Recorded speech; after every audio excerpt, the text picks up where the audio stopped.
Boa noite a todas, todes e todos. Eu me chamo Roana Nunes, faço parte da equipe do Museu do Amanhã, e para que todos possam me ver, eu vou me autodescrever brevemente.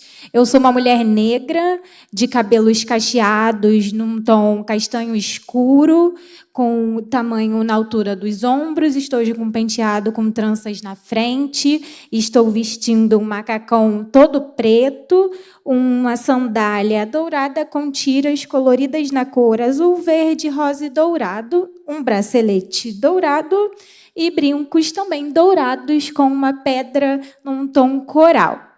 Bom, gostaria, antes de mais nada, também agradecer pela paciência de vocês. Tivemos esse pequeno atraso aqui nesse horário e agradeço a presença e a perseverança de vocês em estarem conosco nesta quinta-feira. Esse diálogo aqui ele se enriquece também a partir da presença de todas e todos aqui. Dando um início também para essa noite da última edição de Encontros para o Amanhã, aqui estão conosco os nossos intérpretes de Libras, Juliette e Árvore, que vão acessibilizar essa conversa na língua brasileira de sinais, para que todos possam participar. E eu gostaria também de avisar que a nossa mesa vai ser transmitida pelo YouTube, então toda a nossa conversa também vai ficar lá para a gente poder rever depois.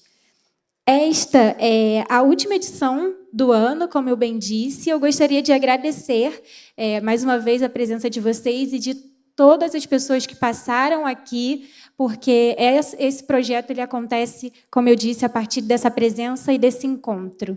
Então, para nada mais do que agradecer, já que é a partir dessa coletividade que a gente constrói esses espaços possíveis de troca e de cocriação.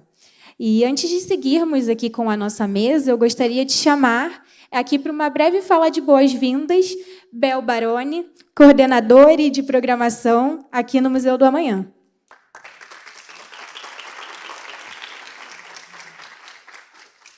Boa noite, gente. Vou ser muito breve.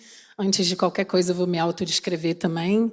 Eu sou uma pessoa branca, não binária, tenho um cabelo castanho escuro curto, olhos também castanhos escuros, estou com 2 brinquinhos de argola na orelha esquerda, um colar também prateado, blusa azul de botão, bermuda preta, tênis cinza, tenho mais ou menos 1,77 m, sou uma pessoa magra.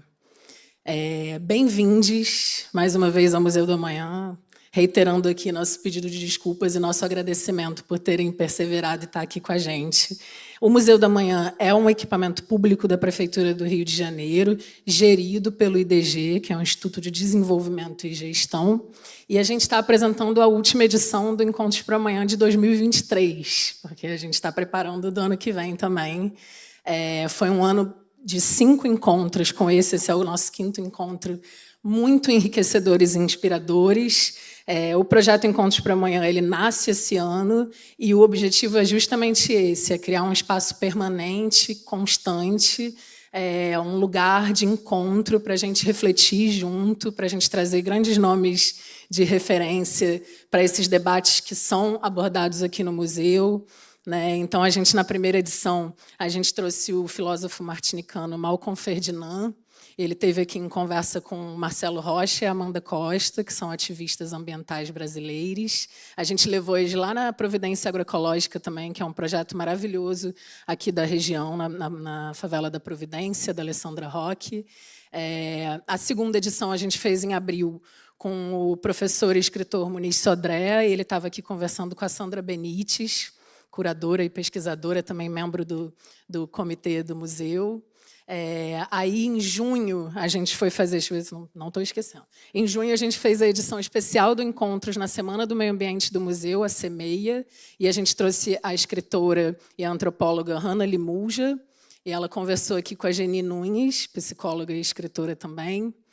Nesse dia, a gente fez uma projeção a laser com uma obra do Denilson Baniwa na área externa do museu.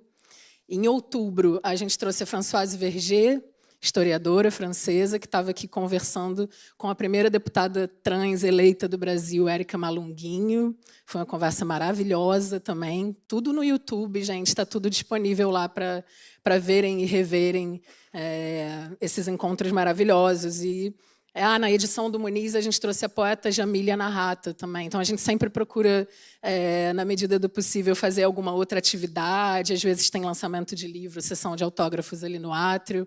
É um projeto que a gente quer, o nome já diz tudo, né? É um encontro para inspirar a gente, para a gente sair daqui estimulado, cheio de ideias, para praticar elas coletivamente nas nossas vidas, nos nossos trabalhos, na nossa lida no mundo. Então, quero agradecer imensamente aos parceiros da Embaixada Francesa e da Editora Ubu, que estiveram com a gente ao longo do projeto, a todos presentes e a toda a equipe do Museu do Amanhã, realizar eventos culturais que proporcionem conversas como a que a gente realiza aqui, né?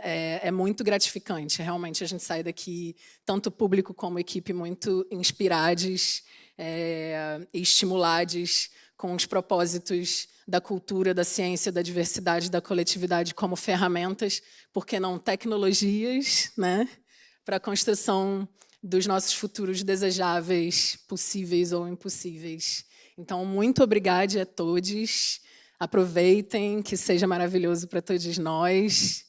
É isso aí, Rona. Obrigada, gente.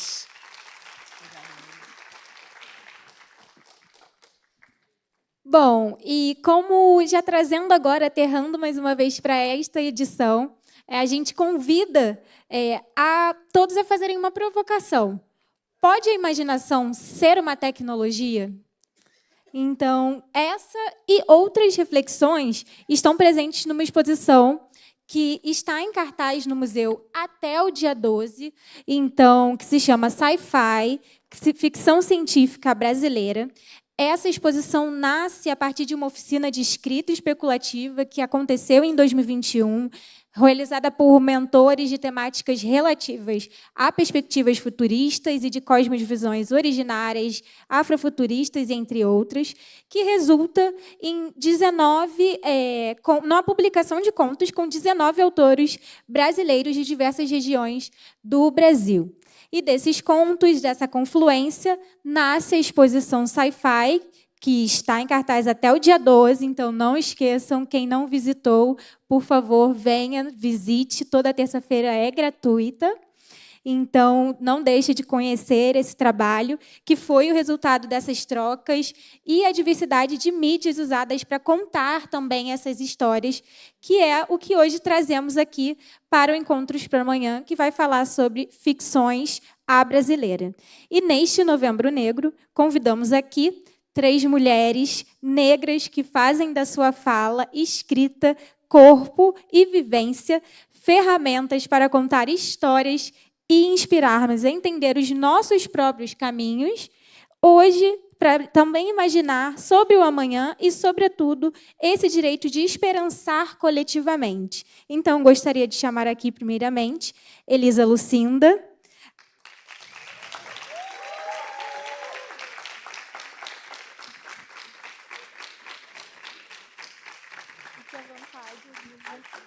Ótimo. Elisa Lucinda é poeta, atriz, intérprete, jornalista e professora. Tem publicados 19 livros, entre poesia e prosa, O Semelhante, Eu Te Amo e Suas Estreias, A Fúria da Beleza, Vozes Guardadas, além dos romances O Cavaleiro de Nada, uma autobiografia de Fernando Pessoa, finalista do Prêmio São Paulo de Literatura em 2015. E a coleção O Pensamento de Edith, onde essa categoria foi indicada ao segundo livro. O segundo livro da coleção, Quem Me Leva para Passear, foi indicado ao Prêmio Jabuti 2022 na categoria Romance de Entretenimento. É também autora da coleção infantil Amigo Oculto, pela qual ganhou o prêmio altamente recomendável da Fundação Nacional do Livro Infantil e Juvenil. Através da Casa Poema, instituição cultural em sociedade com a atriz Giovana Pires, a multiartista desenvolve projetos que popularizam a poesia para todas as idades, como Versos de Liberdade, que ensina a palavra poética aos jovens que cumprem medidas socioeducativas. No ano de 2020, a atriz foi também... ensina cursos de poesia falada para professores e profissionais de diversas áreas. Vencedora do Prêmio Especial do Júri do Festival de Cinema de Gramado pelo conjunto da obra no ano de 2020. No ano seguinte, a atriz e escritora tomou posse na Academia Brasileira de Cultura, ocupando a cadeira de Olavo Bilac, figurando entre nomes como Zeca Pagodinho, Elza Soares, Cristiane Torlone, Ana Botafogo, Carlinhos Jesus, entre outros.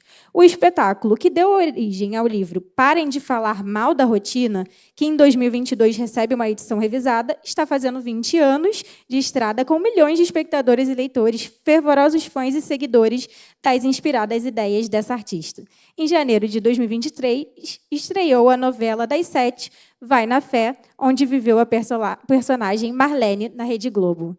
Uma bio dessa maravilhosa, hein, gente? Mais palmas.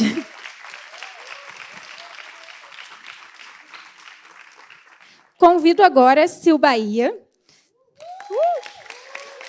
Sil é co-diretora executiva do OLAB, uma organização de destaque na diversificação da cena de tecnologia e inovação. Mestre em Cultura e Territorialidades pela UF, ela é reconhecida internacionalmente como uma das 100 pessoas inovadoras mais importantes pelo mundo, pelo The Future Laboratory, em 2022. Em 2021, recebeu o prêmio Protagonista Brasil País Digital por sua atuação na transformação digital e inclusiva do país. Além disso, em 2023, Silvana foi honrada com o prêmio Destaques da Internet, concedido pelo Comitê Gestor da Internet do Brasil, reconhecendo sua contribuição especial para o cenário da tecnologia. Temos mais, gente. Mulheres incríveis precisam ter os seus trabalhos reconhecidos.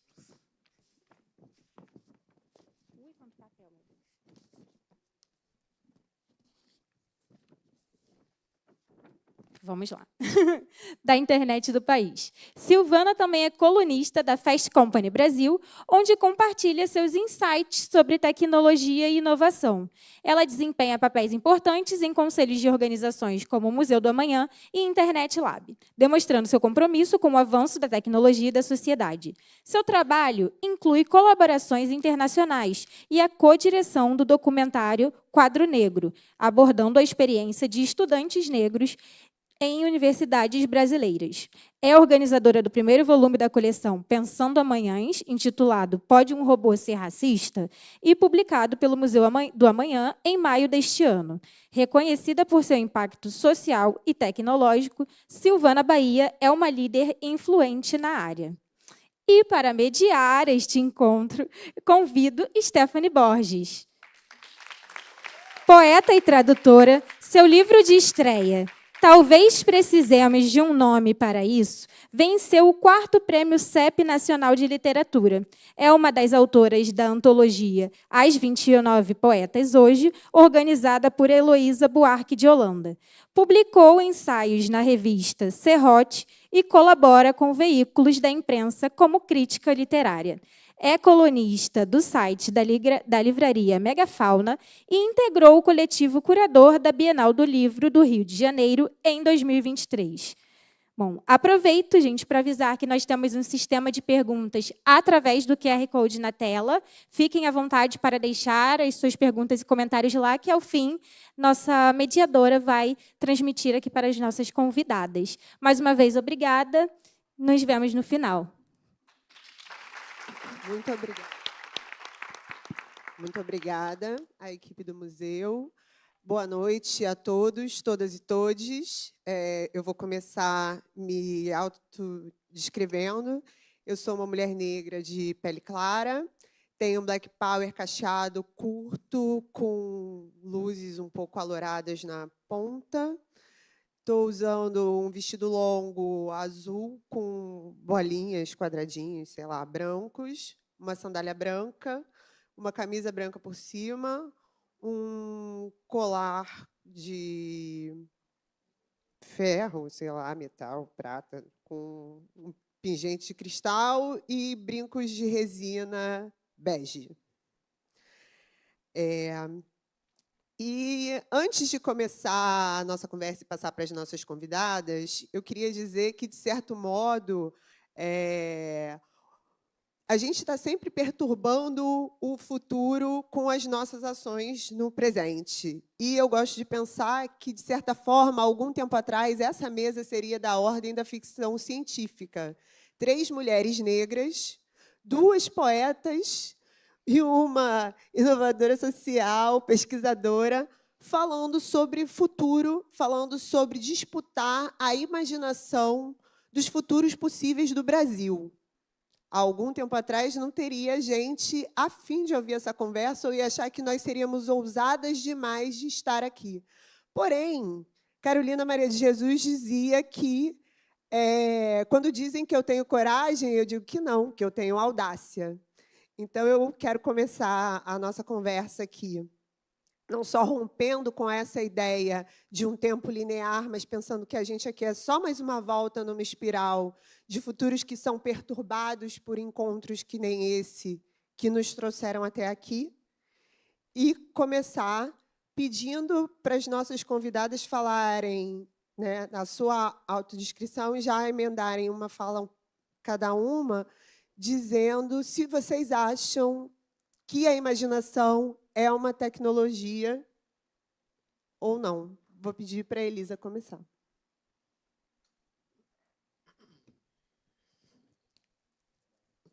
Boa noite.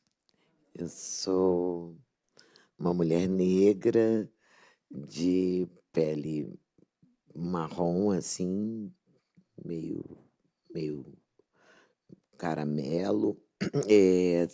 Tenho os olhos verdes, o cabelo tão crespo, e estou com um aplicado nele para ele ficar maior, também crespos e tal, meio caramelados, assim, meio mel.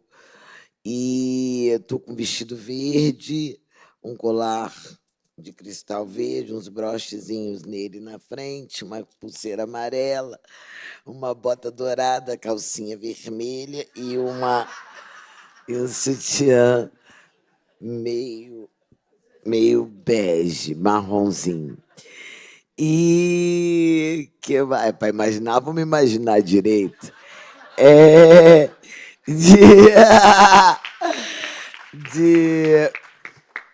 De óculos amarelo, combinando com a minha pulseira. Fruta madura que cai da árvore desse cangaço.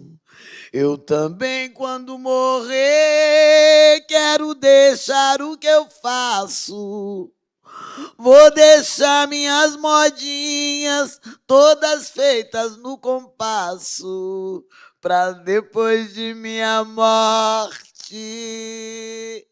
os invejosos não dizer que eu fiz fracasso. Vou deixar a moda bonita de amor, de beijo e de abraço. Falando da minha vida, vou contar esse pedaço. Já tentaram me matar por inveja com balaço. Eu sou que nem boi arisco, não sai do mato pra não cair no laço. Eu gosto do mês de agosto, que tem tarde de mormaço.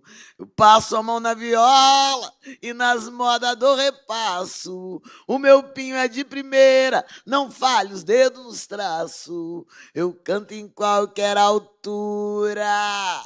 Eu, quando canto, meu peito não tem cansaço. O meu rancho é pequenino, nele não tem muito espaço. As paredes são de taiba, misturada com bagaço. A minha cama é de couro, dos bichos que eu mesmo caço. Rancho puro e sertanejo.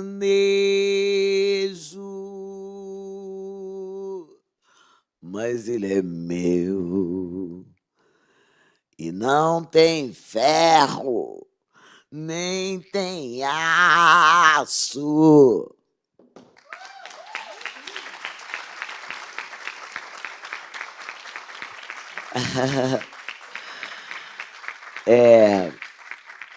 Essa música é do Rui Cortez, eu acho, quem gravou foi Mônica Salmazo.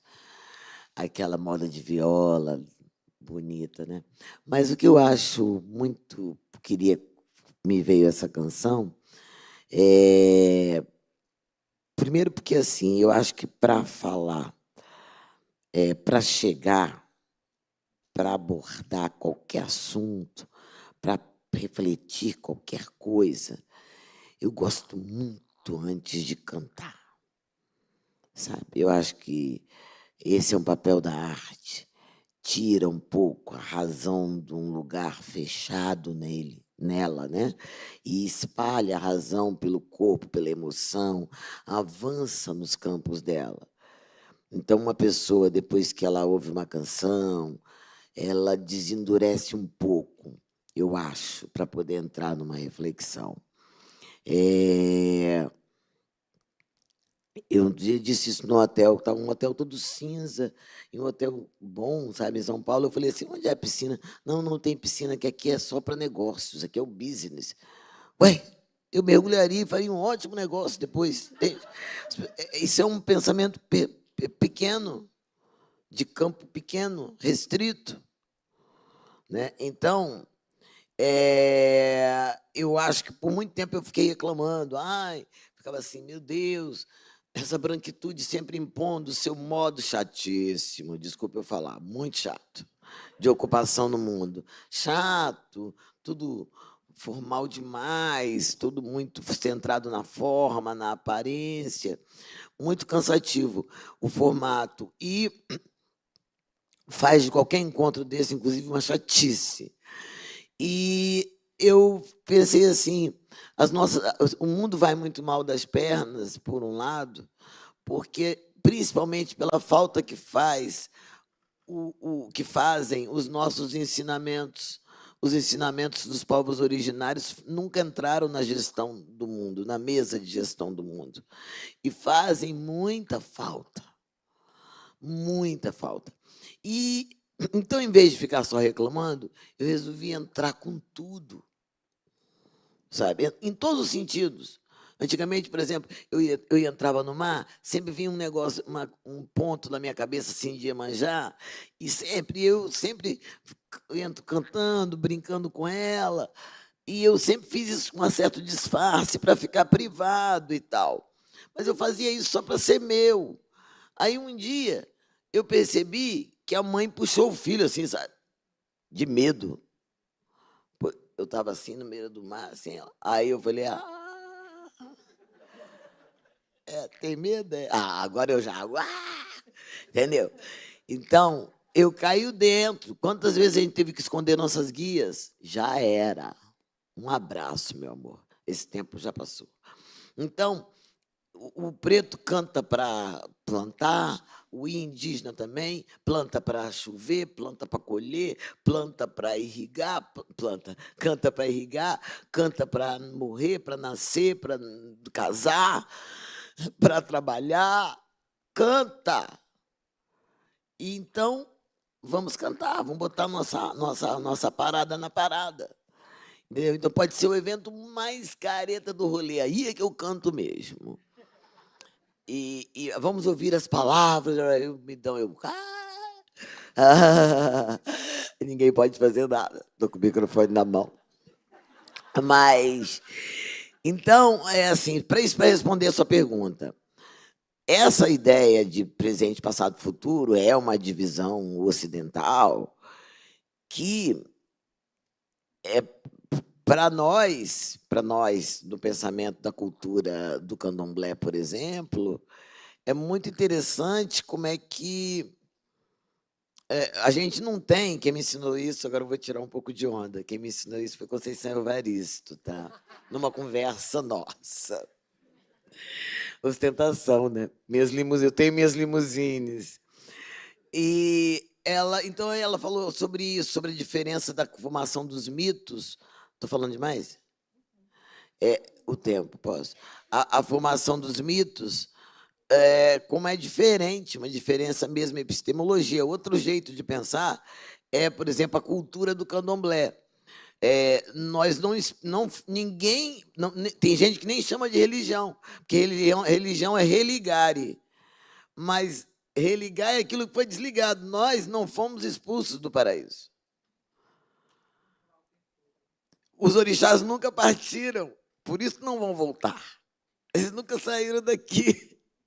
Não tem esse negócio de esperar São Sebastião, Dom Sebastião, né, como espera-se em Portugal, como espera-se Jesus Cristo.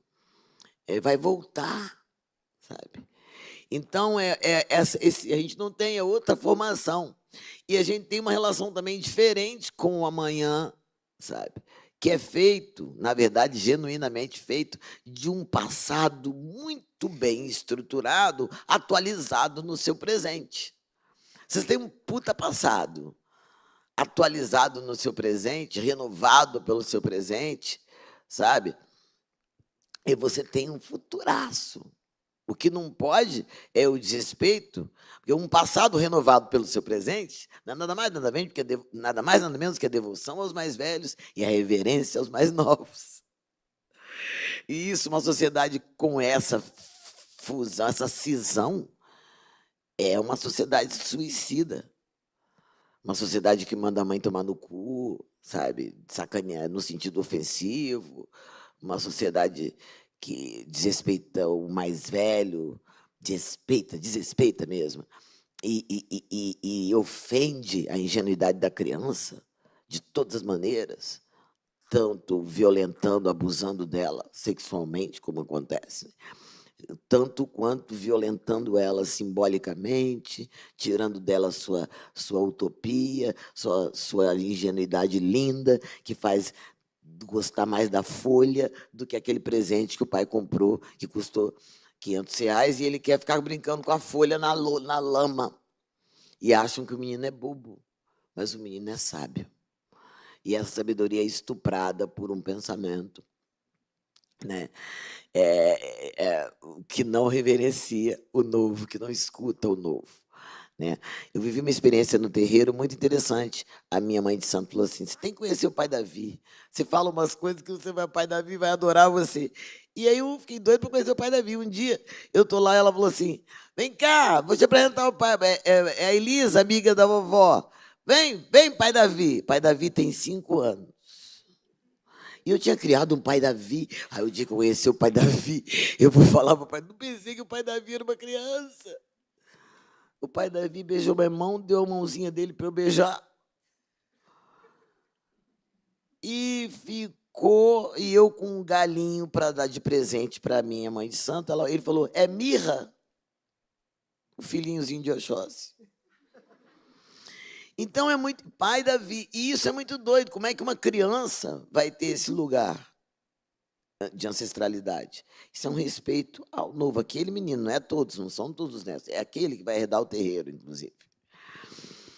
Bom, dito tudo isso, eu acredito que tem um reino diaspórico que vai fazer muito bem ao mundo, porque, apesar de ter sido da pior maneira, a gente foi espalhado no mundo por questões trágicas de tráfico humano, mas, por outro lado, será a salvação do mundo, porque o mundo não vai conseguir andar sem nossos ensinamentos, não sobreviverá.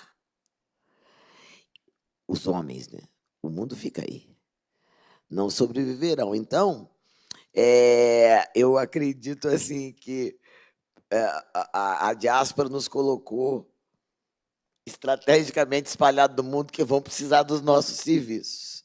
O mundo vai ter que se consultar do nosso terreiro. Todo mundo vai, o mundo também vai ter que ir. E A outra coisa é sobre a coisa da imaginação ser uma tecnologia, porque a tecnologia é um modo de, para mim, tecnologia para mim é um modo daquilo acontecer. Assim, tem a tecnologia de antirracista, que eu acho que a minha é pedagógica, é uma pedagógica constrangedora. Mas é uma tecnologia, sabe? Às vezes eu falo assim, nossa, sua equipe é toda branca, mexe nisso, depois podem até achar que você é racista. Isso é uma tecnologia. E eu não só acho que a imaginação é uma tecnologia, como eu acho que a gente, o adulto, perde a oportunidade, muitas vezes, de fazer essa viagem, esse pacto com esse domínio da imaginação que a criança tem. A criança tem um domínio de uma liberdade que nós adultos não temos. Então, eu vou dar 2 exemplos e vou parar de falar. Uma minha filhada que falou para mim assim, ô, Dindinha, você conhece o Floquinho? Eu falei, não, eu adoro ele é um cachorro que não morde, e ele gosta de lamber meu braço, ele é todo branquinho, fofinho, parece uma almofada. Quando eu seguro ele, eu não gosto nunca de ficar longe, porque ele parece um travesseiro. Eu falei, eu quero conhecer ele, onde é que ele mora? Eu não conheço ele ainda, não. Eu falei, não, ainda não vi ele. Mas eu adoro ele. E é isso. Vai ter alguém que vai falar assim, menina maluca? Tá doido? Que Floquinha? Ela inventou esse negócio de Floquinha agora. A outra, que não está bem. Você vê que a pessoa não está bem. Né? E você, como navegar nisso? E o outro exemplo é um menino de 3 anos e meio que foi na minha casa e falou assim, filho de um amigo meu, pai, eu quero morar na casa da sua amiga, que casa linda, eu quero morar aqui. Começou a pular de alegria.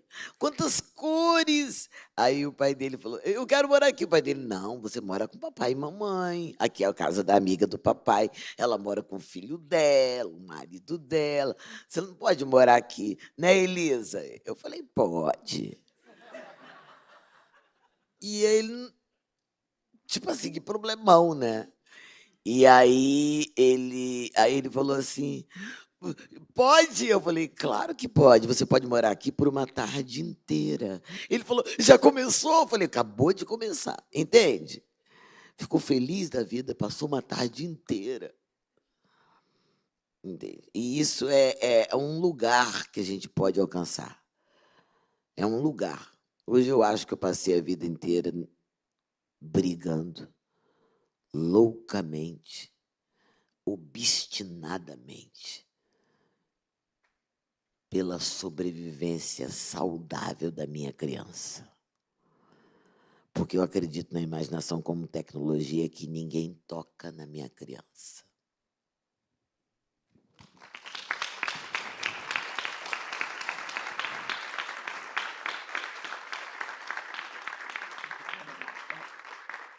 Sil, você quis ficar para depois, você pediu. E eu falei, começa com ele. Olha só, enquanto a Sil respira, eu queria lembrar a vocês que nesse QR Code vocês podem fazer perguntas que eu vou receber aqui diretamente no meu celular e que, se vocês não fizerem perguntas, eu posso ficar aqui fazendo à vontade, mas eu acho bom vocês participarem. Posso falar uma coisa? Né? Desculpa, eu acho que eu vou quebrar um protocolo, vão ficar zangados comigo. Mas eu acho que não deveria ser uma ordem. Quem não puder, não souber acessar o QR Code, pode falar ou não. Aí tem que pedir ajuda para as meninas aqui no cantinho, que vão ajudar. Eu sei, não pode viajar. Viajou é gongado, mas eu entendo. Não, mas às vezes tem uma senhorinha lá que não vai ter o QR Code. Sabe como é que é? Eu acho excludente.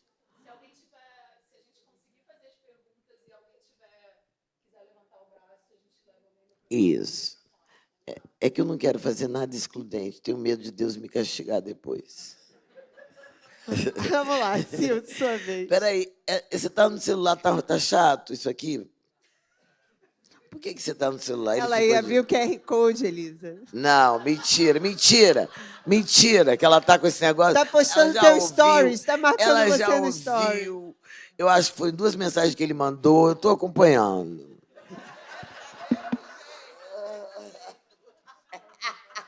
Gente do céu, o que falar? Sil, a imaginação é uma tecnologia. Me recuperando. Primeiro vou me autodescrever. Eu sou uma mulher negra, tenho 1,62 m, sou gordinha, tô de blusa branca, bermuda branca, kimono branco, sempre de branco, unha azul, tênis preto, um brinco com búzios, um colar de prata com pilão de Oxaguian. E acho que é isso, né? Cabelo curto, falei, cara colado, crespo. Primeiro esse furacão que é a Elisa, assim, que é muito melhor do que eu imaginava, assim. Só para fazer esse primeiro comentário, que eu já estava super te encontrar muito melhor do que eu imaginava. Eu já estava super assim, nossa, eu vou dividir. Agora eu zerei o game, falei com o Bel. Falei, cara, vou dividir uma mesa com a Elisa Lucinda, que é uma referência desde sempre. Tem que tirar uma foto, mandar para minha mãe, tem que fazer todo um protocolo. E para falar de imaginação e tecnologia. A minha mãe está aqui para tirar uma foto, inclusive, no final. Olha lá. A minha mãe mora longe, por isso que ela não está aqui. Então, já vim assim nesse... Ai, meu Deus, vou chegar... E ainda para falar sobre imaginação, tecnologias e... Enfim, e para falar depois dela, né? Porque eu pedi, inclusive, eu falei, deixa a Elisa abrir. E que bom, porque você cantou e você quebrou uma coisa dentro de mim, que é essa dureza, né? Que a gente senta nesse palco aqui. E por mais que a gente diga que não, sempre tem um engessamento, né? E eu acho que eu aprendi muito a ser engessada. E nos últimos anos o meu exercício é desengessar, digamos assim. Então, relaxar. Se eu acho que a imaginação é uma tecnologia, cara, os exemplos que a Elisa traz, assim, é indiscutível, né? Com certeza, sem dúvida. E eu vou parar por aqui para te deixar fazer a tua próxima pergunta.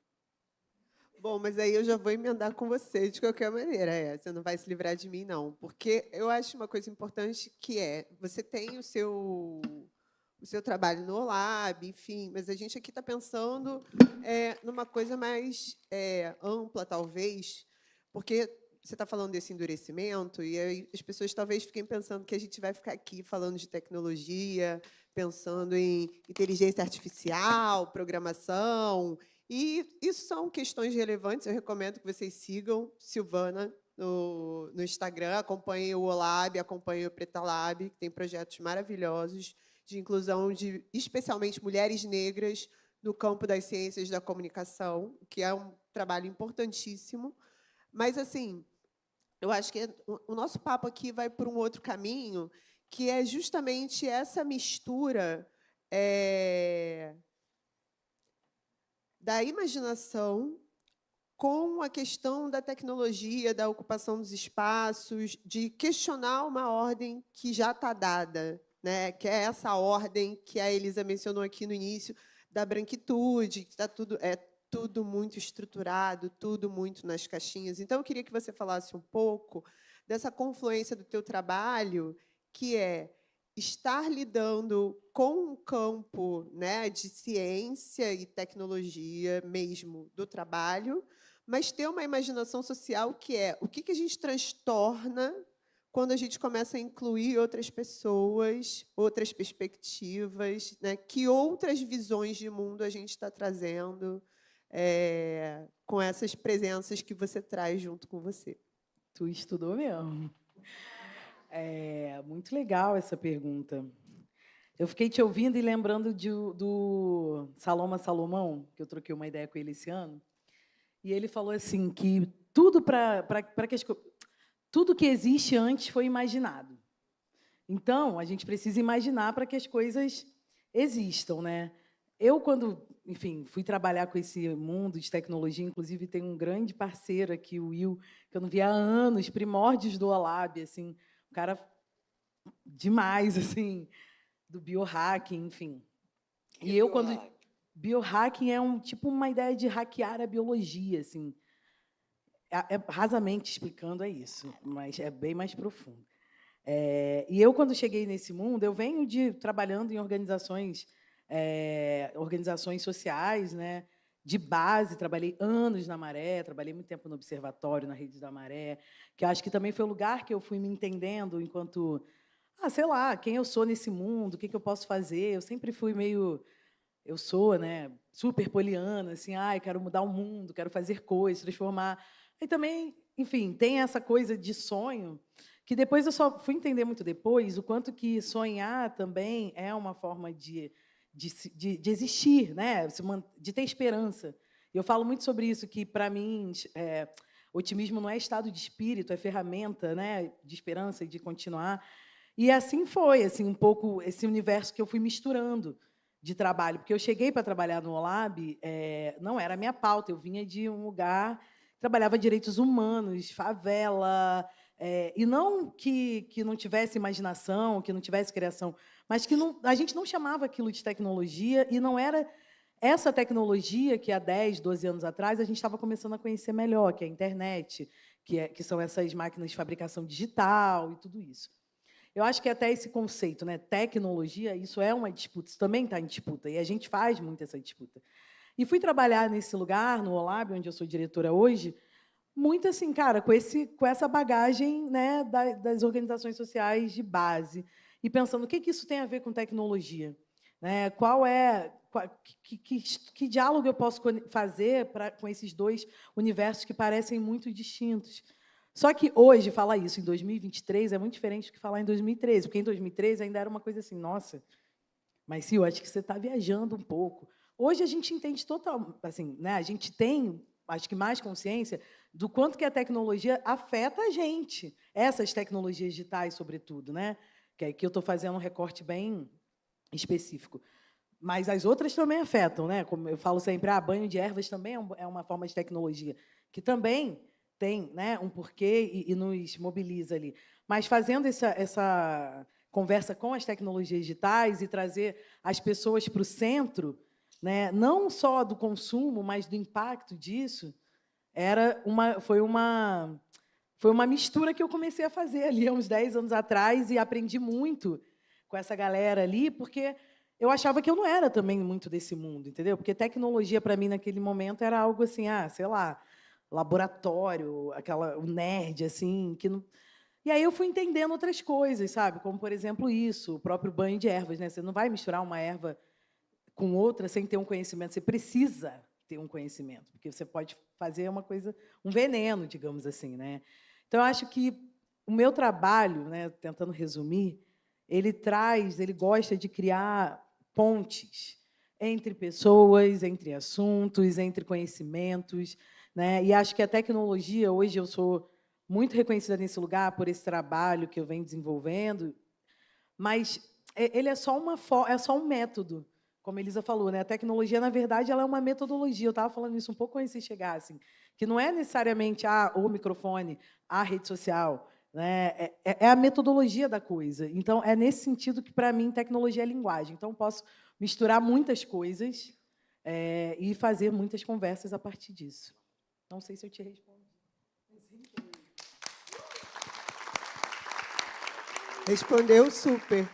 E aí eu queria pegar esse gancho para te pedir para falar da linguagem, porque, né, eu acho que assim a gente já teve a sorte de começar essa conversa ouvindo você cantar, né, Elisa? Mas antes de você chegar, estávamos eu e a Silvana lá dentro do camarim, assim, do tipo, cara, nós vamos conversar, nós vamos subir no palco com a Elisa Lucinda. Tipo, perdi as contas de quantas vezes eu vi Elisa Lucinda no palco, sabe? Eu ficava pensando assim, o dia que eu for poeta, eu quero ler um poema que nem ela, ainda estou treinando, entendeu? Então, pensando nessa questão da tecnologia como a linguagem e uma maneira de aguçar a nossa sensibilidade, a nossa possibilidade de sonhar, eu queria que você falasse um pouco, né, de como é que o teu trabalho, que é um trabalho que está sempre, eu acho que, tensionando certas ideias que as pessoas têm do que é uma mulher negra. Assim, desde que eu vi você a primeira vez, você está sempre questionando. Você fala de amor, você traz a questão do riso, você faz com que a gente observe as coisas do cotidiano com mais atenção. Eu queria que você falasse um pouco dessa questão da poesia e da linguagem como uma maneira de ampliar os nossos horizontes. Eu acho... Primeiro eu quero falar uma coisa assim, que eu acho tão interessante isso de ser assim, das pessoas me verem, vou estar no palco, eles Lucinda, porque isso é do ponto de vista de quem está de fora da gente, que como eu estou aqui dentro de mim, eu estou em outro ângulo, né? Então eu não vejo dessa maneira.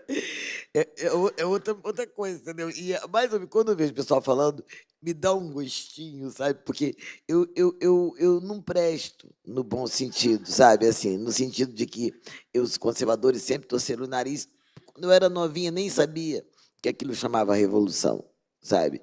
Mas eu não era... Eu sempre perdia pontos na escola, apesar de ser uma boa aluna, por mau comportamento, conversava demais, não sei o que lá. Então, eu gosto quando fala, uma referência, eu falo, ai, que bom, que era mau exemplo, né? Então, as coisas melhoraram bastante. Peraí, qual é a pergunta mesmo que você fez? Peraí. Queria que você falasse Da da linguagem, da poesia, linguagem. da linguagem. Da linguagem. A linguagem é, sobretudo, para mim, um pacto. Adorei tecnologia, uma linguagem. Mas tem um pacto que, se isso não acontecer, não acontece nada. Tipo assim, no teatro, por exemplo, entrou, vocês vieram aqui e tal. Assim. Então, o teatro vai brincar. E você... você topou o jogo, ou não, vamos ver se você topou, por exemplo, lá pelas tantas, a gente pega um papel laminado verde e fala, essa esmeralda é sua. E aí a outra fala, não, quero. Aí o pote jogou no chão a esmeralda. Não é papel laminado, é a esmeralda, porque a linguagem aconteceu. E quando a linguagem acontece, o menino passa a tarde inteira lá em casa, morando lá em casa. Né? Quando a linguagem se estabelece uma coisa ali. Né? Quando você muda de canal, é que não aconteceu nada entre você e aquilo ali. A linguagem não se cumpriu, não comunicou. Então, é um assunto que eu gosto.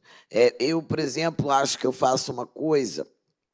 Como eu gosto muito de fazer a sincerona, e isso pode machucar, mas, ao mesmo tempo, eu sou uma descobridora assim, do óbvio, sabe? Eu sempre gostei de... Tudo que eu faço, que eu escrevo, que eu penso, vem tudo despertado por esse varejo, sabe? O varejo é muito inspirador, assim, me ensina muita coisa. Como eu gosto de partilhar isso, e muitas vezes é duro, porque eu sou mais informal e as pessoas são mais engessadas, a maioria das pessoas, e eu sou mais informal e menos engessada por um empenho meu nesse lugar. Perdi muita coisa por isso também.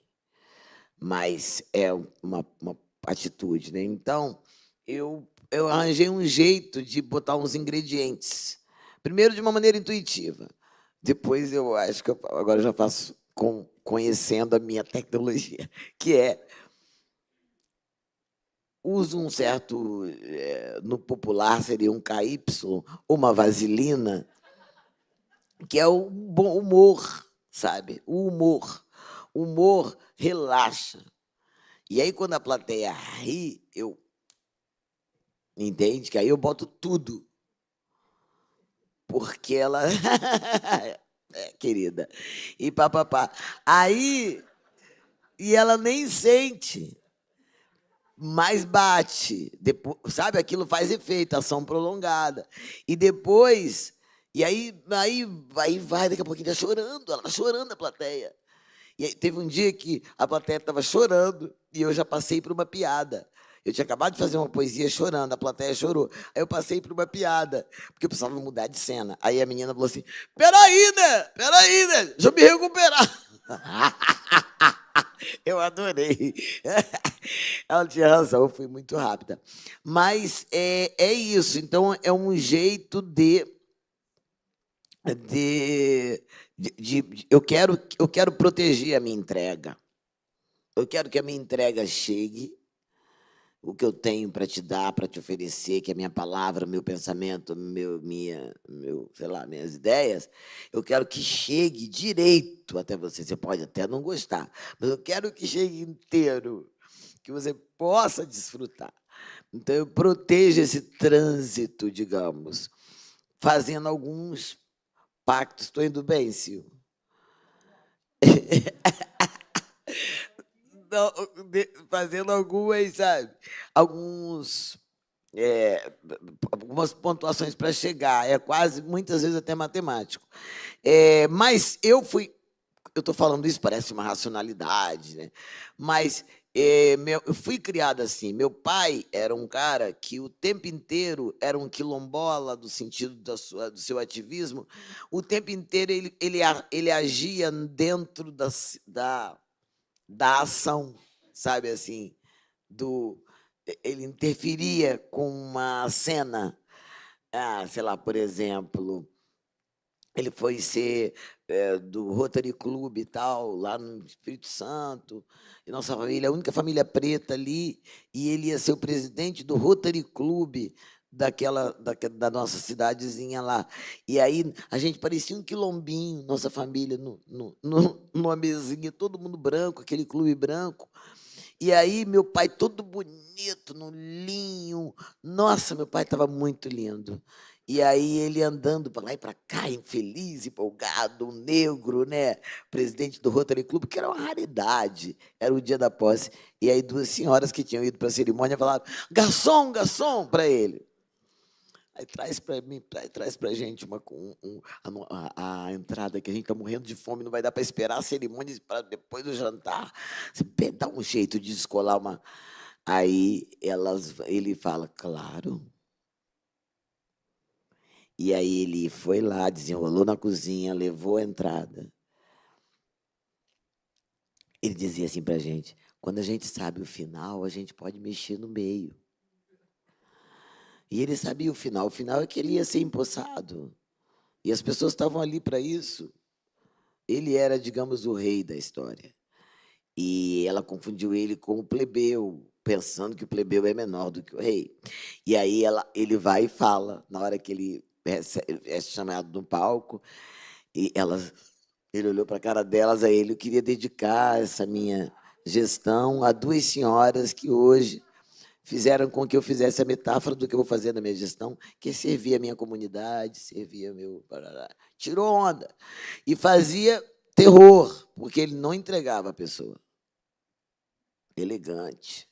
Só na tortura, no psicológico. E a pessoa ficava aplaudindo para sair do flagrante. Né? Mas eu fui criada com esse cara. Entendeu? E aí isso te dá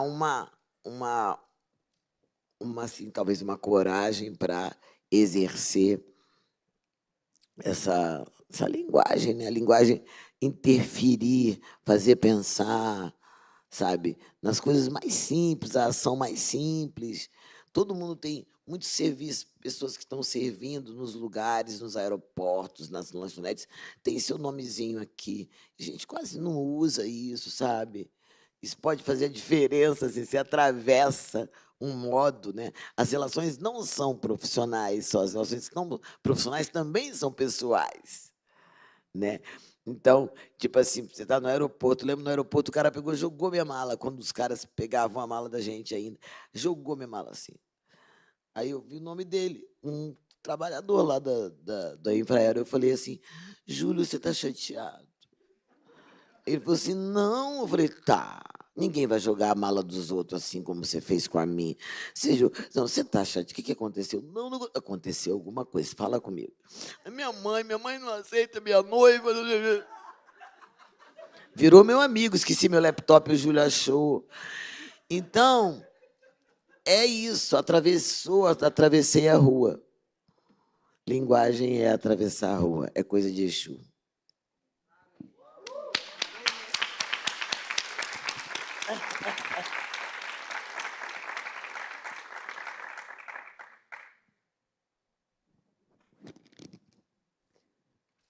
Sil, nós temos uma pergunta aqui do Rodrigo, que está na plateia, perguntando como, embora ainda seja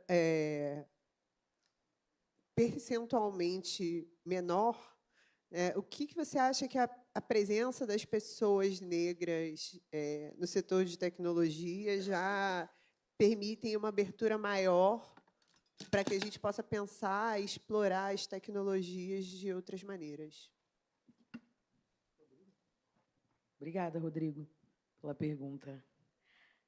Olha, como tudo isso ainda é muito novo, quando a gente fala assim, mercado, diversidade, inclusão, XYZ, muitas vezes a gente tem até dificuldade de mensurar esses impactos, porque acho que essas pesquisas feitas por grandes centros de pesquisas, elas ainda não estão dadas. O que eu posso dizer, a partir desse lugar que tem ocupado, é que tem uma diferença muito grande quando a gente vê... Primeiro, assim, né, antes de responder, é sempre importante lembrar, tecnologia não é uma coisa neutra, né? Porque a gente também usa a tecnologia pensando que tecnologia é uma coisa assim, sei lá, veio do vácuo, ninguém pensou naquilo ali, né? Isso daqui é assim, mas poderia ser uma bolacha, sei lá, poderia ter outro formato, né? Então, eu sempre gosto de trazer para essa... voltar uma página e lembrar que toda tecnologia ela é fruto, né, da visão, da experiência de mundo de quem está criando. Então, se uma mulher negra do Pará criar uma tecnologia e uma mulher negra do Rio de Janeiro criar a mesma tecnologia, ela vai ser diferente porque somos diferentes também, né? Então, quando a gente olha para essa coisa do mercado e etc., eu acho que o maior impacto que tem quando a gente traz outras visões de mundo para ocupar, para produzir, para criticar, para fazer, é um mar de possibilidades que a gente não chegava antes, né? Porque se a gente for pensar em encarar a branquitude como, né, um sistema mesmo, né, que estrutura a sociedade como a gente vive, qualquer coisa diferente disso já é muito inovador. Então, eu acho que o que as pessoas hoje têm feito e proposto, né, dentro tanto do mercado quanto, enfim, de organizações, são soluções que muitas vezes ultrapassam a ideia de inovação, né? Porque eu também tenho certeza de que as soluções que a gente precisa, né, para os problemas que a gente tem, elas não virão do Vale do Silício, né? A gente tem problemas muito particulares e muito comuns também a outras sociedades, mas eu não acho que vão ser os caras brancos cisgêneros do hemisfério norte que vão dar conta dessas complexidades, entende? Então, eu acho que quando a gente tem pessoas diversas, a gente cria mais possibilidades, né? Mais possibilidades de muita coisa. A gente pode parar aqui e ficar elencando isso, mas eu gosto dessa coisa de que contrariar a ordem já é você, enfim, criar uma coisa muito inovadora, e isso é o que a gente tem visto a partir desse deslocamento, né, que está rolando aí, e essa procura louca hoje, né? As pessoas se ligam nisso, né? Porque também isso é algo que a gente tem falado, que todo mundo que pensa igual vai criar o quê? Né? A mesma coisa. Então, vai estar sempre falando com os seus. E acho que hoje, quando a inovação vira essa palavra, né? Todo mundo quer inovar. O que é inovar? Parece que é algo que está tão distante, muitas vezes. Ontem eu estava num evento bem mais engessado, em Brasília, sobre inovação gigante, e que não sei o quê, e as pessoas lá, na Eureka da inovação. E eu falei, gente, inovação, para mim, é quase que AI generativa, entendeu? É pegar coisas que já existem e fazer uma outra combinação com aquilo, né? Não é necessariamente ser, sei lá, inventar a pólvora, porque a pólvora já inventaram. Então, é um pouco partindo desse lugar, assim, Rodrigo. Obrigada pela pergunta. Às vezes é muito mais uma questão de como fazer do que inventar, né? Sim. A gente também recebeu uma pergunta muito boa de um anônimo, e aí eu vou começar com a Elise e depois vou voltar para você, te dar uma folguinha, que é o seguinte, está falando aqui, nosso querido anônime, que o mundo está muito numa vibe de escassez, de medo, de ausência, né? E aí, o que é que vocês acham que a gente pode fazer para dar uma alterada, dar uma perturbada nessa energia baixa, para que possam vir outras ideias de futuro? Eu acho que o que a gente já está fazendo aqui já é meio isso. Mas, enfim, vamos lá. Certamente. Eu acho que tem primeira coisa que a branquitude tem que saber é que há um déficit enorme no seu saber. Então, ele não está em condições de fazer a leitura do mundo, que sempre teve uma visão muito restrita do mundo, né? Autocentrada, né? A própria França, uma sociedade que até 1985 batia na cara do aluno e podia bater, sabe? Coisas atrozes acontecem na Europa que ficaram dentro do lugar apagadas pela grande referência da luz do mundo. A Europa é a luz do mundo. E a gente comprou, o mundo todo comprou esse poder. Quer dizer, comprou no sentido de deu aval, porque a gente... meu pai mesmo lá em casa tinha história da literatura universal, mas não tinha um preto. Que história é essa? E assim foi com a filosofia universal, que universal é esse? É um universal muito pequeno, né? Então, a questão da escassez é colheita de um plantio da escassez para os outros, um plantio do egoísmo. Não tem a mínima condição de se sentir ódio, por exemplo, sem tomar um gole. Entende? Ninguém dá o que não tem.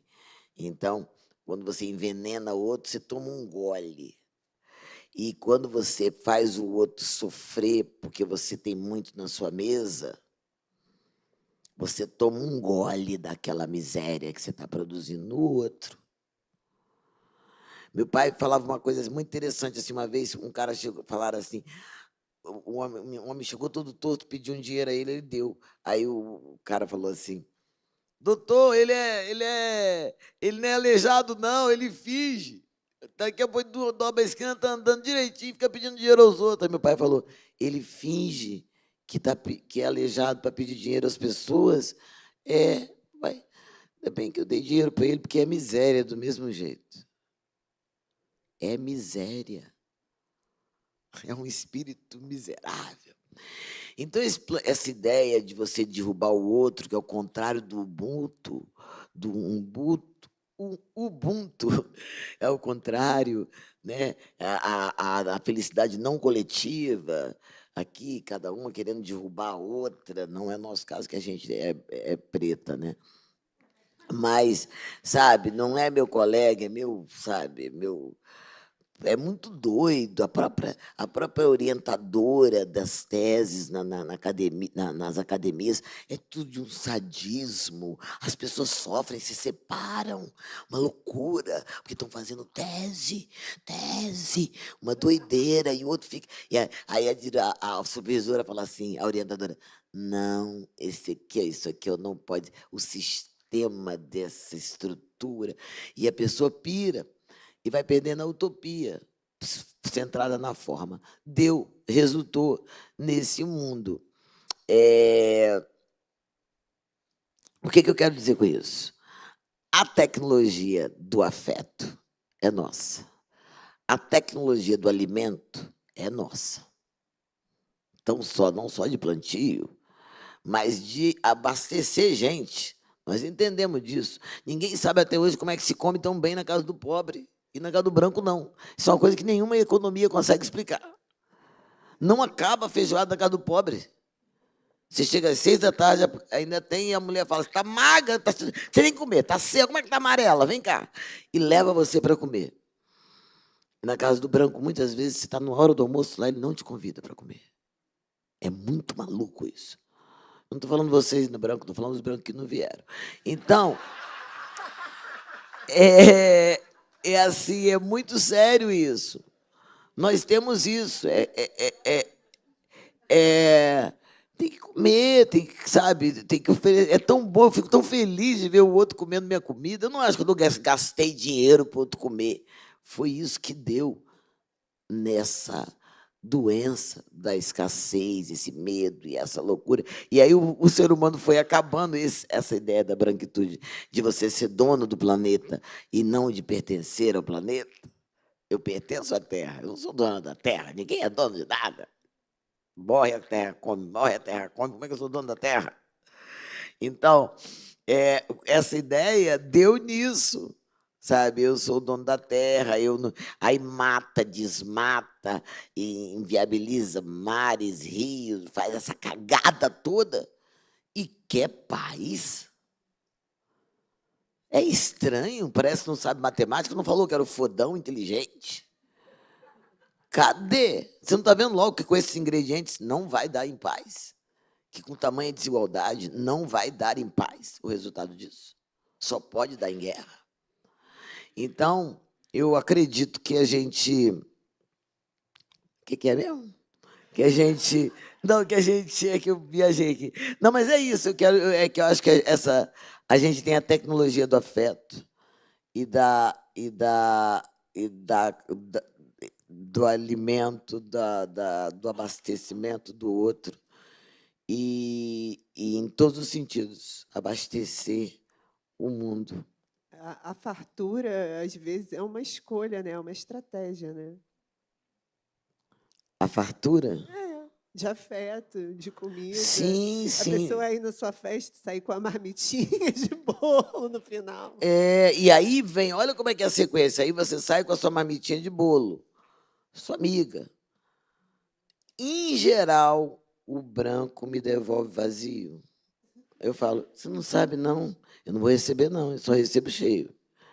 Recebeu a ciranda. Uma ciranda não pode devolver. Mas será que não... Recebeu vazio? Não. Então, como é que vai devolver vazio? Que ideia, não entendeu?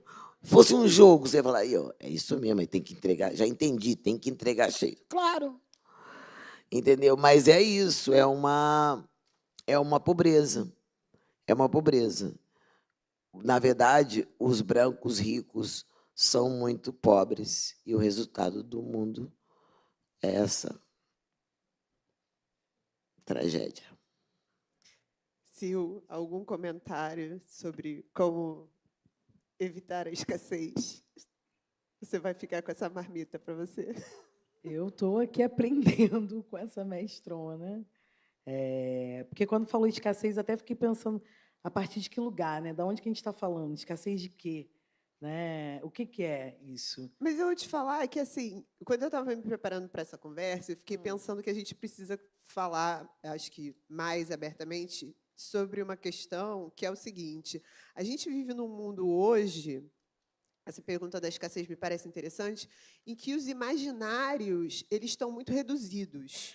Então, assim, sei lá, a galera fica imaginando o fim do mundo, a guerra se espalhando, não sei o quê. Ninguém consegue imaginar que, sei lá, amanhã acorda todo mundo irritado e resolve fazer uma greve, sabe? E se amanhã acordar todo mundo e não tiver mais internet? Entendeu? Eu tenho As um amigo que pessoas, ele tipo, fala, a internet vai acabar. dá uns 5 minutos, a galera resolve assim, vou largar tudo e vou para o mato, sabe? As pessoas não conseguem imaginar esse tipo de coisa, elas só conseguem imaginar que elas vão continuar se matando de trabalhar 8 horas por dia, se estressando em rede social, sem ver as pessoas de quem elas gostam. Então, assim, eu fico pensando que quando a gente se junta aqui para falar de outros futuros, outras imaginações, poesia, tecnologia, a gente precisa parar para pensar quais imaginários a gente está consumindo. Né? Se a gente não está só vendo distopia, documentário de crime, coisa que faz a gente passar nervoso, porque eu acho que também existe uma escassez de imaginação. A gente fica vendo, sei lá, filme de herói, imaginação do homem branco cis hétero, entendeu? E depois a gente não consegue imaginar o quilombo. Tem coisa mais viada do que o super-homem, aquela turma toda. Viadíssimos. Nada contra, imagina, são meus pares. Mas, pelo amor de Deus, né, gente? Aquela roupinha é fraca. Essa voz, cara, da Elisa. Eu acho que a gente está com pouco repertório, Steph. Entendeu? Eu acho que uma das nossas questões aqui passa por isso. Então, assim, quando a Elisa fala que né? A gente tem a tecnologia do afeto, eu sou tradutora da Bell Hooks, e a Bell Hooks ela fala abertamente sobre isso. Ela fala que a comédia romântica é um problema seríssimo, porque você fica imaginando sempre uma história de amor em que vai dar um monte de BO, vai ter um monte de problema, vai ter não sei o quê, para ser feliz só no final. Só que ninguém te diz como é que é a felicidade. Aí, quando tu está feliz, tu fala, aí, caraca, não tenho referência do que é felicidade. Como é que faz agora? Como é que eu tenho um amor feliz se eu não vi como é que acontece? Ninguém me ensinou, ninguém me contou essa história. Então, eu acho que talvez a gente precise ampliar um pouco essa ideia de que a escassez não é só uma coisa material, ela é material, sim, a gente está vivendo uma realidade ainda muito dura, está saindo da pandemia, tem muita gente passando necessidade, fato.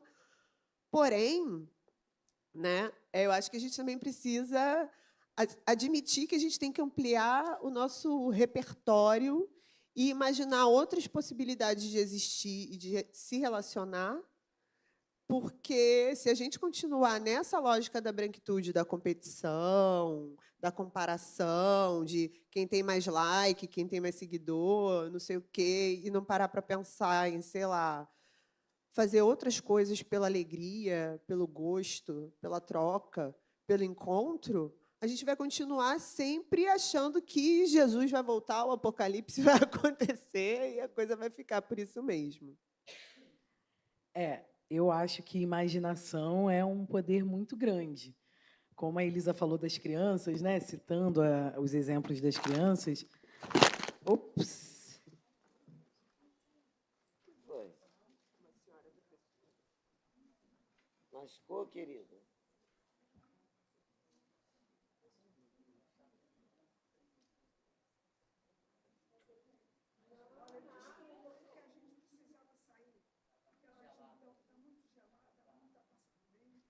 Tá gelado, gente.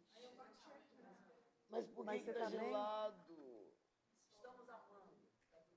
Mas não tem um cantinho mais quentinho para elas?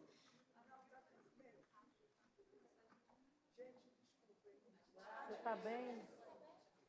Não tem como diminuir o ar, não, gente. É tão desagradável. Fica todo mundo querendo que acabe por causa do frio. Aqui não tá, não, senão eu estava reclamando. Ai, tadinha. Mascula. Desculpa, leva o samba aí. Não, eu fiquei preocupada também. Não, eu acho que imaginação é um poder, né? Eu, nos últimos anos, tenho muito me identificado assim como uma ativista dos sonhos. Porque eu acho que a nossa capacidade de sonhar faz com que a gente transforme as realidades ou que a gente precisa transformar. E essa coisa de imaginar, quando você fala, né, que a gente está muito limitado na imaginação, eu concordo. Eu acho que até imaginar, quando a gente fala, está muito agora, né, estudos do futuro, e assim, também saindo um pouco dessa ideia de que o tempo é linear, né, porque o tempo não é linear, ele é espiralar, né, no mínimo. E essa coisa da imaginação é isso. Assim, eu acho que é um poder que a gente precisa experimentar mais. E aí, quando você fala de escassez, não é só de imaginar aqui, mas eu penso muito do imaginar aqui, sabe, com o corpo, pisar na terra. Quando foi a última vez que você pisou na terra, né? E que linguagem você cria para dar conta de botar para fora essa experiência? Eu fico achando que imaginação é muito além do que está aqui também na nossa cabeça, né? Claro que muitas coisas se concretizam aqui, mas eu gosto de pensar nessa ideia do corpo também como esse veículo, sei lá, essa ferramenta, esse cavalo da imaginação, né, para que a coisa também aconteça. Então, assim, sair um pouco dessa ideia que é só mental, né? Que também é uma construção ocidental, Total. também é coisa do europeu. A gente foi ensinado a ser assim. Esse que é o maior desafio, eu acho, também. E aí, tudo que rompe com isso tá fora da caixinha. Então, peraí, a amiga deu uma surtada. E não é, sabe? Sei lá, eu tenho buscado também um pouco essa ideia de imaginação radical, mas não de radicalizar, mas de raiz mesmo, assim, só. Também de radicalizar, mas dessa ideia da raiz das coisas, assim, sabe? Posso falar uma coisa? É incrível que tudo vai para esse mesmo lugar para mim. O que você falou da relação com o corpo, a relação com a terra, isso é tudo das religiões de matriz africana. Não tem uma mulher lá no fundo do mar. Iemanjá é a existência das águas. E minha fé nela é a relação com as águas. Então, a relação com os ventos, a relação, tem gente que não sabe que lua é, se está minguando, se não está por fora.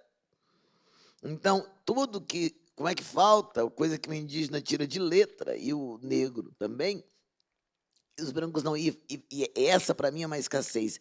A escassez do afeto. Eu estava num hospital, eu estava com um plano de saúde maravilhoso, porque eu estava fazendo um trabalho lá na TV Globo, e eu fiquei num super ala VIP do Copador, quando eu tive diverticulite. Aí eu fiquei nesse andar, não tinha ninguém, só eu e um velhinho branco num quarto que ninguém visitava. Ninguém. Ele era rico mesmo, eu estava infiltrada. E aí, muito milionário. E aí, tadinho, quando eu comecei a andar no corredor com a minha irmã e tal, enquanto isso, meu filho fazendo gestão de visita. Mãe, mais de 20 pessoas por dia não dá. Era assim.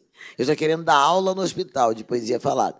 E aí, eu passava em frente ao quarto dele e ele virava sempre achando que ia chegar uma visita, não chegava ninguém, eu fiquei 10 dias lá. No último dia chegou a filha, eu vi porque eu era o mesmo nariz. E ela chegou com uma pasta, assim, todos brancos, com o advogado, e falou assim, eu só ouvi o texto. Ele abriu um olho, ele vai assinar. Ele teve me morra sem assinar, para ele ver só. E era isso. Ele era uma assinatura. Então, tem uma escassez de afeto numa casa onde o dinheiro é o grande rei. Não se iludam, a burguesia negocia seus filhos, continua negociando, associando fortunas. Você vai casar com um filho de não sei quem, que ele também é dono de banco, a gente faz um cartel. E é isso. Isso é tudo da fartura, tudo é escassez debaixo da fartura. Muito impressionante. Se matam pra caramba, muito mais do que os pobres. E aí, que mais? A escassez da empatia. Todo o meu trabalho de ficção, até o fato de eu ser poeta, veio do meu exercício em estudar primeiro os poetas. Quando eu fiz 17 anos, minha mãe me botou para estudar declamação, eu tinha 11 anos. Quando eu cheguei com 17 anos, eu sabia 40 Drummond, sei até hoje. Não sei quantos, 50 Manuel Bandeira, Cecília Meirelles, Solano Trindade. Eu fui aprender, sabia, eu não era poeta. Antes de ser poeta, eu decorei um monte de poema dos outros. Amei, chorei dentro deles. Até hoje eu falo poema dos outros como se fossem meus, são meus. Isso é uma empatia. Eu fiz essa autobiografia do Fernando Pessoa. Viagem. Eu sou negra, mulher, hétero, e ele é gay, branco, judeu, português, eu sou brasileiro. Eu fiz a autobiografia do cara, imaginação, com a maior honestidade. Viajei que eu era ele. Uma maconha excelente que me ofereceram. E eu viajei. E eu fiz isso, eu ditei esse livro. Vários livros meus eu ditei, mas esse aqui eu me lembro que eu sentava e começava. Tarará, parará. Eu estudei ele todo, tudo que tinha escrito sobre ele, que eu como eu pude, e depois lembrei como se fosse memória minha, como se fosse ele lembrando da minha vida. E contei a história. Então, para mim, é um voo que eu pude fazer por causa do fundamento da minha gente. Isso tem a ver com o fato de eu respeitar tanto o branco que ia na minha casa, que é amigo do meu pai, quanto o negro que trabalhasse ali perto e prestasse um serviço. E assim, na minha casa era proibido não oferecer o que estivesse comendo para seja quem quer que fosse. Então, essa relação de empatia empatia real, determina a minha literatura. Determina o meu pensar, o meu saber. Então, é só para dizer que quando você fala em escassez, você está falando de um fundamento nosso,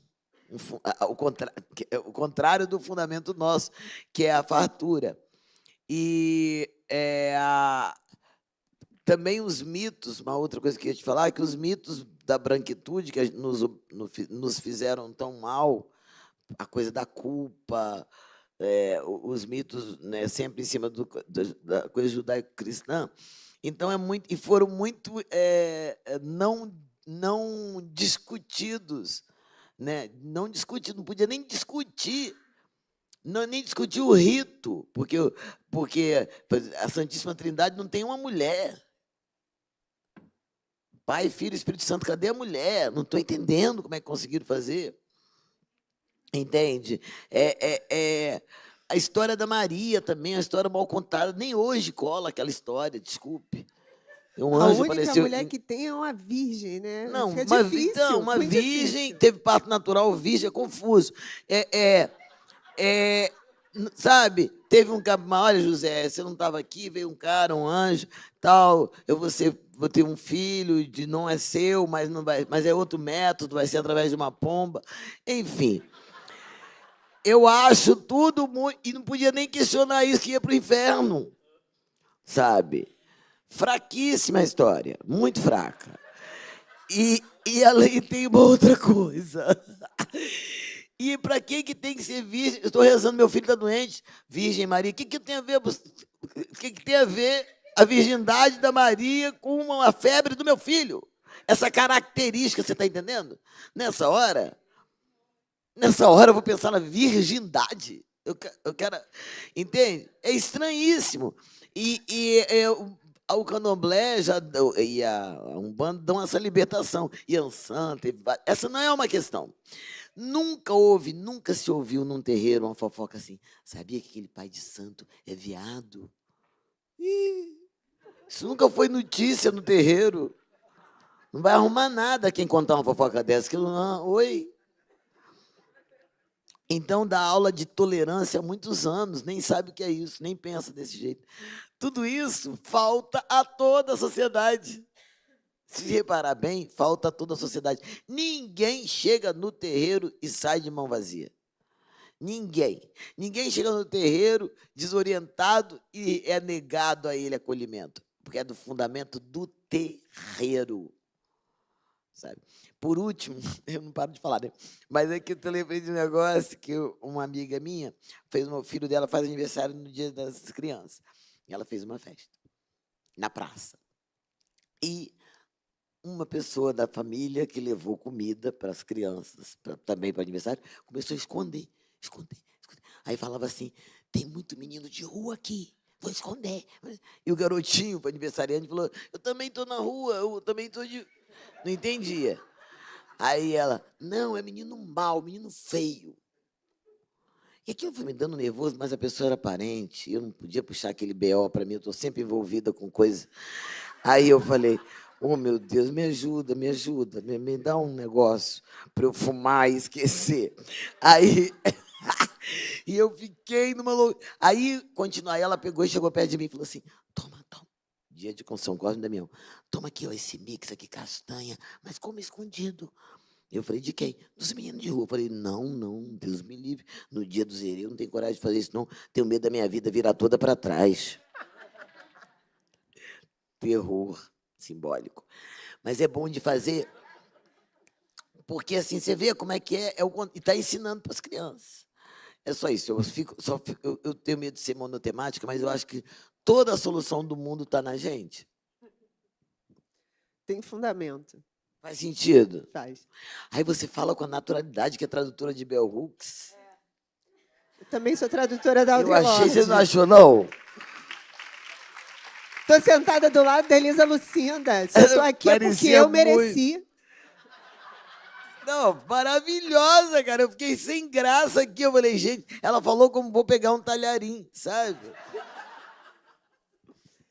A gente ralou muito para chegar aqui nessa autoconfiança aí. Então, gente, nós estamos nos encaminhando para o final, mas aí eu quero deixar uma última pergunta que eu achei muito maravilhosa e porque é uma questão que me toca especialmente porque, como também sou poeta, uma coisa que me inspira muito a escrever são sonhos. E o próximo livro que eu vou publicar é uma seleta de poemas inspirados em sonhos. Então, eu fiquei muito comovida com essa pergunta aqui. Vou lançar para vocês e aí nós teremos que encerrar. É uma pergunta do Will, que é: quais são suas visões de abundância? Que cosmologias emergem da mente, dos seus sonhos e nas consciências coletivas? Vamos lá, Sil. O Will é tão cabeçudo, cara. Ele tinha que vir com uma pergunta bem tranquila. O cara é hacker de biologia. Exatamente, é ele mesmo. Pode fazer de novo. O que emerge dos sonhos? Shimeji. É ótimo, porque aqui, peraí, vamos lá. Quais suas visões de abundância e quais cosmologias emergem da mente, dos seus sonhos e das consciências coletivas? Essa é realmente, Nossa, minha assim, visão... caprichou muito. Não, Vamos o lá. Will é punk. Eu vou tentar. Mas assim, a minha visão de abundância, cara, tem muito a ver com natureza. Sempre que eu penso em abundância, para mim é isso: é água, é mato, é terra. Eu acho que eu nunca pensei com essas palavras que você trouxe aqui, Will, mas abundância, para mim, está muito nesse lugar. Assim, eu costumo pensar assim, que eu não quero ser rica, eu quero continuar me mantendo próspera, né? E prosperidade, para mim, está nesse lugar da saúde, mas a saúde vem por meio da terra, sabe, do mergulhar, de dar um mergulho no mar, na cachoeira, de sentir. Acho que a natureza sempre é esse lugar para mim de fartura e de abundância. E, assim, eu não sou uma pessoa que lembro tanto dos meus sonhos. Fiquei pensando agora quando você falou dos seus. Essa noite eu lembro do sonho que eu tive essa noite, porque amanhã eu tenho prova de direção, aprendendo a dirigir, é a terceira. E eu estava assim hoje, porque eu tinha o simulado, então eu estava só pensando nisso, que eu chegava, o instrutor me levava para um lugar, outro, que não era o lugar da prova, sabe assim? Eu acho que eu lembro muito dos meus sonhos, esses sonhos que a gente tem dormindo, quando eu estou muito ansiosa para alguma coisa. Agora, acordada, eu sonho muito mais, assim, e sonho com coisas que parecem, às vezes, até meio intangíveis, mas tenho sonhado muito com uma ideia de redução de problema, de desigualdade, de coisa ruim, assim, sabe? Pensando assim, Brasil, sonho coletivo, um sonho político. Eu acho que eu tenho sonhado mais acordada e mais na ação do que dormindo. Porque dormindo eu tenho mais sonhos tipo isso, que me dão medo, sabe? Ai, não vou conseguir, estou ansiosa. Inclusive, me desejem boa sorte para amanhã, por favor. Por favor. Você falou isso agora, eu lembrei da Grace Passou no República, né? Alguém está sonhando o Brasil e essa pessoa pode acordar a qualquer momento. Nós confiamos na sua direção.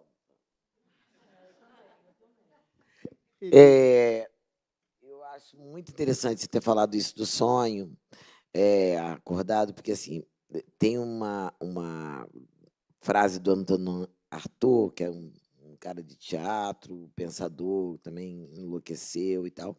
Ele falava: quero estar acordado no sonho e conduzir o meu sonho. Quero estar acordado no sono e conduzir o meu sonho como um homem desperto. Né? Então, eu me sinto assim, conduzindo o meu sonho com uma mulher desperta. Eu estou vivendo para mim no melhor dos mundos, porque eu estou andando sob a minha utopia.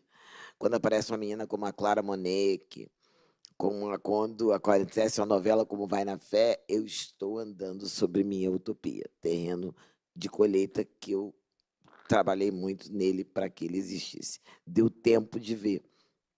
Então, eu gosto desse negócio de sonhar acordado. Mas saquei uma coisa num sonho, desse livro, O Pensamento de Edith, que é uma coleção de... Eu trouxe essas ficções, porque eu achei que a gente ia falar também disso. Mas o Quem Me Leva para Passear é um livro que a gente está dentro do pensamento da Edith. E é o segundo livro da Edith, dessa personagem, que é uma ficção. E ela... E o outro livro, o primeiro, que é o livro do avesso, ela começa dizendo que ela teve um sonho, que ela acordou com a música do Geraldo Vandré, que ela conheceu aos 12 anos. E só agora, no sonho, ela volta com a música inteira. Ela falou, meu Deus do céu, como é que isso estava lá no sonho? Ela trouxe. Aí depois, no outro capítulo, ela sonha que ela vai à Índia e volta, compra uma mala e comprou muitas sedas, muitas roupas, muitas coisas brilhosas que ela adora. Trouxe. Quando acordou, cadê a mala? Então, ela descobriu que na fresta do sonho não passa substantivo concreto, só passa o abstrato. Isso significa que nós podemos, que o tal famoso futuro pode... As ideias, então, vão. Você não vai levar a mala do passado, mas a ideia você pode levar, entende? Eu achei que é uma boa notícia. Outra coisa que eu ia falar é sobre... Eu também concordo plenamente, a ideia da fartura vem da natureza, eu não sei como é que o homem aprendeu a ser mesquinho mesmo.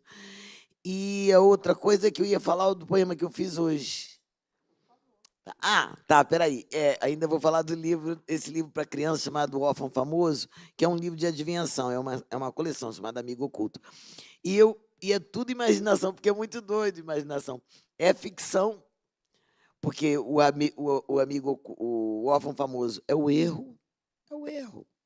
E ele só fala no final, ele fala, eu tenho um primo chique chamado Equívoco, que é chamado sempre nos lugares mais bacanas para me representar. Então, mas é um exercício de imaginação, assim, a ficção. Mas é como se fosse uma metáfora do mundo, sabe? E essa possibilidade é uma liberdade. Que coisa mais livre do que as piadas, as animações. A animação é ótima, passou uma bomba em cima do Jerry lá, aí ele sacode assim, acabou, tá vivo de novo, não morre, né? Só cai no abismo depois que olha para o abismo. É muito interessante, assim como as piadas. Bom, eu hoje fiz um poema vindo para cá, e eu queria ler ele para... Então, vocês se preparem, porque a gente vai terminar com a energia lá em cima. Eu espero que vocês tenham se divertido tanto quanto nós. Espero que vocês saiam daqui devidamente inspirados depois dessa leitura desse poema.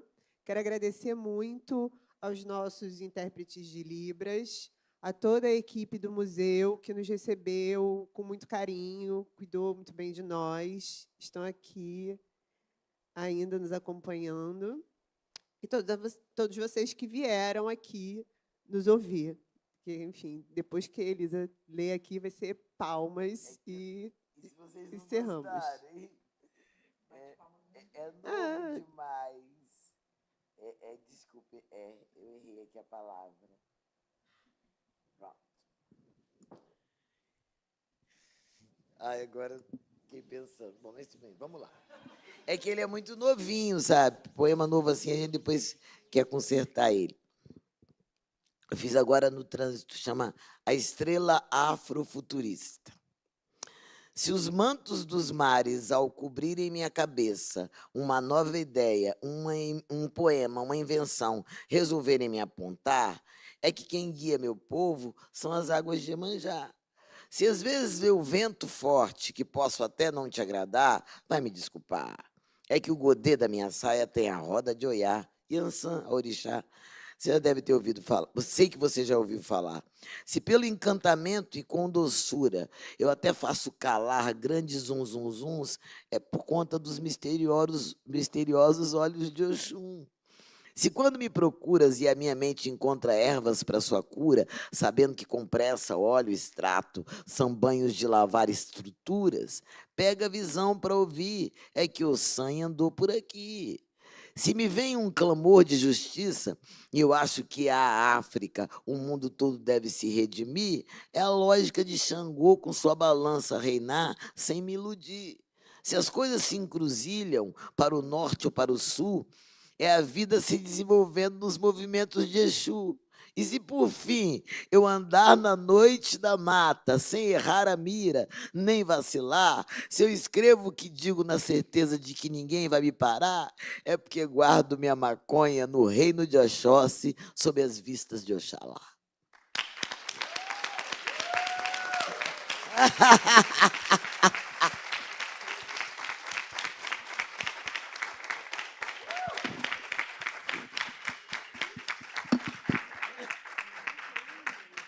Muito obrigada. Boa Muito noite. obrigada a todas e todos que estiveram aqui até o final. Agradecer Elise, Stephanie, Sil.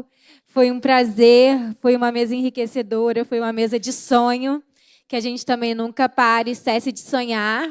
E que a gente encontre saberes e espaços que enriqueçam e acreditem nos nossos sonhos, né, e nas nossas potências. Então, sigam as redes aí do museu, visitem Sci-Fi. Até o domingo, toda terça é gratuita. Nos vemos no ano que vem e nas outras programações. E até o próximo Encontros. E agora eu quero uma foto também.